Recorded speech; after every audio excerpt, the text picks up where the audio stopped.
Hey everybody. So it's been about a week since my last video, and I just wanted to make another one.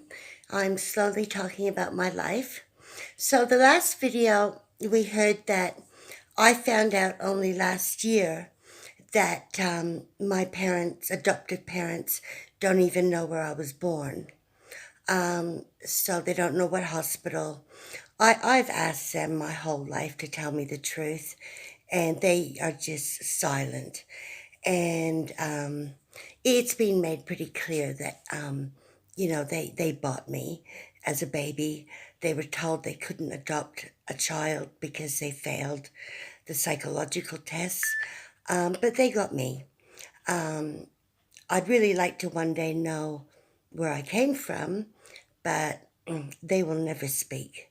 So I doubt I'll ever be able to find out. So basically, we move on where, as a child, my dad, John, he was the presiding overseer of our congregation, and he was also a very violent drunk. I never, and he also used to give us alcohol and brag about it. I mean, it was just, it was just like alcohol was allowed. I mean, from a very, very young age, we were drinking, and he was pouring us glasses of wine because he said it made us sleep.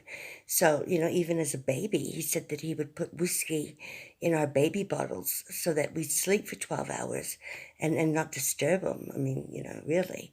But anyways, so then we, my childhood, Raylene was so disturbed because of the abuse she suffered as a child that when she met John and he forced her to become a JW by, throwing her out into the snow and threatening her with immediate death unless she chooses everlasting life, she became very bitter and twisted.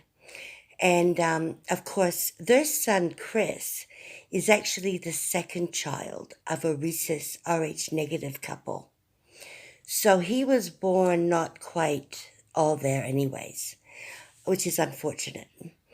Um, but Raylene, I know that she's a sociopath. She has no moral compass. My earliest memories of her telling me that I wasn't normal, that if she died, it would be my fault. Everything John did to Chris was my fault. So the cycle went where John would get drunk, drag Chris by the hair, strip him naked, and then just beat him until he was unconscious and stopped moving. I mean, one time his head was swollen up like a football and there was blood coming out of his ears, and I thought he was dead. But then Raylene would tell Chris, as he was recovering, he'd say, it's all Karen's fault. This has happened to you. She's evil. She's from Satan. She's left-handed. And so Chris's anger was directed at me because you've got a 40-something-year-old man beating a 10-year-old boy into unconsciousness, but his mother is saying that it's the 7-year-old little girl's fault. So Chris would take his anger out on me, and he would hurt me.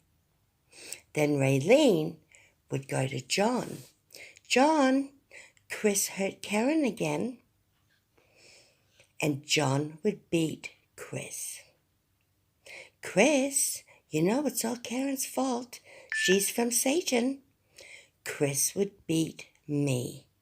And the cycle continued every damn day for 13 years. The school in 81, as I think I've mentioned, Arthur Stringer called them in, which is how we ended up fleeing Canada and coming here to Australia. But the abuse with my brother was already set in. So even though Dad was no longer beating Chris was still really hurting me. And he was big. And nobody could stop it. He even punched me in the Kingdom Hall. I mean, his hatred of me was just so intense. And it was so intense because that's what Raylene, his mum, was feeding him his whole life. That every problem was a result of me, a little girl, that she hated. She always told me she never wanted me. And she said nobody else would take me. So she took me out of mercy. She said my mother was a whore, who was a slut, who died. She's just an evil, evil woman. And when I was left-handed, and when I showed that I was going to be left-handed, Raylene didn't want that. No, left-handed people are Satan's spawn. So she broke my goddamn left wrist. For 3 fucking years. My left wrist was broken repeatedly. So I could not use it to write. But I can't write with my right hand. So in all my school reports, it's like her right handwriting is very messy. Hello, teachers. Didn't you notice the swelling and disfiguration? Anyways, it wasn't until I was an adult that I went and saw an orthopedic surgeon, and he couldn't believe the damage that had been done. And I just said, my mom didn't want me to be left-handed, so she just would break my wrist every few months. And this went on for over 3 years. And I had surgery, and they fixed it, which was awesome. So it's not all deformed and disfigured now. But, even when they allowed like all those strange men into the house and they took me to the doctor and I had gonorrhea, even the doctor, who was a JW sympathizer, didn't call the police. They didn't call the police. I mean, John, when he would go out door knocking, he'd say, "My name is John D. Sadlier. We live at 217 Millbank Drive, London, Ontario, of course. Our phone number is 681-0025. You are welcome to drop in any time if you want to hear about the truth." So all these men would drop in. "Oh, we'd like to learn about the truth."